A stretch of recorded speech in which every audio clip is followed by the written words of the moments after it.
freeing colleges from sexual violence by eliminating due process for the accused. That's a potential effect of a new Joe Biden order reviewing the Title IX rule on campus sexual assault.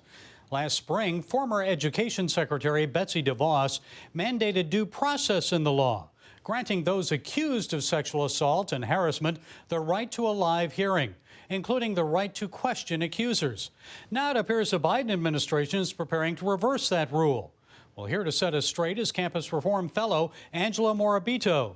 Ms. Morabito is former press secretary at the U.S. Department of Education under Betsy DeVos. Angela, it's good to have you with us to discuss this. So you were there at the Department of Education last May when this new policy was put into place. So why did Secretary DeVos believe there was a need for this new rule on sexual assault on campus? Well, Gary, thank you for having me. It's great to be with you. And Secretary DeVos saw early on in her time as secretary that the current Title IX system just was not working for students. The past administration had set up a Dear Colleague letter that essentially scared schools into totally violating due process, instating these kangaroo courts, and more than 170 students sued their schools and won because their Title IX rights to due process had been violated. Well, let's discuss this for a moment. Those opposed to the policy said the change that Secretary DeVos made said it would deter victims from coming forward. It would allow sexual assault perpetrators and colleges and universities to escape responsibility. So aren't those valid concerns? Your thoughts? Those concerns would be valid, I mean, if they had any basis in the truth. But if you actually look at what's in the DeVos rule, it expands protections for survivors. For instance, for the first time ever, schools are required to deliver supportive services to survivors if survivors want them. That could be anything from a new dorm assignment to a change in class schedule, and that's even if the survivor chooses not to pursue the complaint process any further. This rule also prohibits students from cross-examining one another. So if a survivor does not want to be in the same room as the accused student, they have that right. They never have to come face to face with the accused. Well, that's a good thing.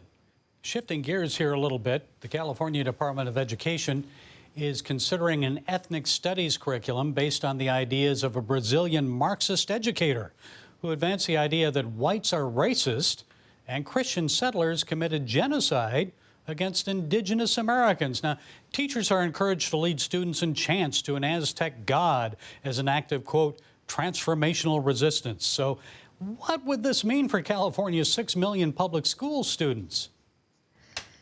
It's just so sad. This is going to be absolutely devastating to these kids. I looked through the curriculum that's being considered for California's ethnic studies, and sure enough, just as you mentioned, they have kids chanting to Aztec gods, including the Aztec god to which most of their human sacrifices were made. This has no place in the classroom. It's one thing to learn about other cultures. That's great. I'm all for it. It's another thing to be forced as a child to embrace other cultures and quite literally other gods as your own. They've totally crossed a line, and California needs to correct its course right away. It makes you wonder whatever happened to teaching students, preparing them for the workforce and for life. But chanting to an Aztec god? Anti-Christian bias, Aztec chanting, Marxist ideology, dividing Americans by race, and banning Dr. Seuss books. Where is all this cancel culture leading in education, and what needs to be done to reverse the trend, Angela? I think it's so important to remember that cancel culture was born on college campuses. The Leadership Institute's campus reform has reported on countless instances where a student or even a member of the faculty says something that is considered offensive.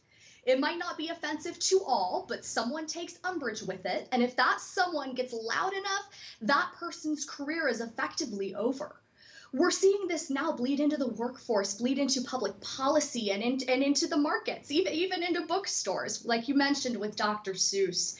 And cancel culture always demands more, right? Like we're asking, where is the limit? And cancel culture doesn't have one. Their standard for Americans is becoming people who have never made a misstep in the public eye.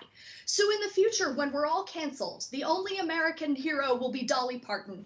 And I like Dolly Parton as much as the next girl, but perfection can't be the standard. Okay. Angela Morabito, Campus Reform Fellow, thanks so much for setting us straight today. Thank you, Gary.